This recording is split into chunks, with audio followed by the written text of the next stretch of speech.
ఒగ్గు కథ అంటున్నాం. ఒగ్గు కథ, ఒగ్గు అంటే ఏంటి? సాధారణంగా శైవ సాంప్రదాయానికి సంబంధించిన పదజాలం ఇందులో కనబడుతుంది. అందులో ఒగ్గు అంటే శివుని యొక్క చేతిలో ఉండే ఢమరుకాన్ని మనము ఒగ్గు అంటున్నాం. మరి వీళ్ళు ఏం చేస్తారు? ఎల్లమ్మ కథను గానం చేయడం జరుగుతుంది. శ్రీ వేములవాడ రాజరాజేశ్వరి ఆలయంలో పోచమ్మ దేవాలయం ముందు వీళ్ళు ప్రధానంగా కనబడతారు. చూడండి.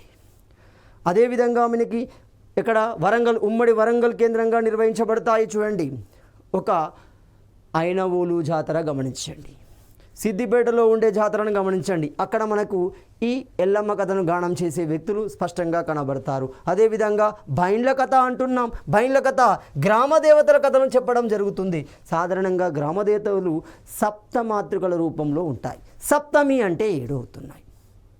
సప్తమాతృకల రూపంలో గ్రామ దేవతల యొక్క కథాగానాలు చెప్పే వ్యక్తులని బైండ్ల కథలో ప్రధాన అంశంగా ఉంటున్నాయి. పిచ్చకుంట్ల కథ అంటున్నాం. వివిధ కుల గోత్రాలు వాటి కథలు తెలియజెప్పేవారే ఈ పిచ్చకుంట్ల కథ జానపద రూపానికి సంబంధించిన వ్యక్తులు అవుతున్నారు.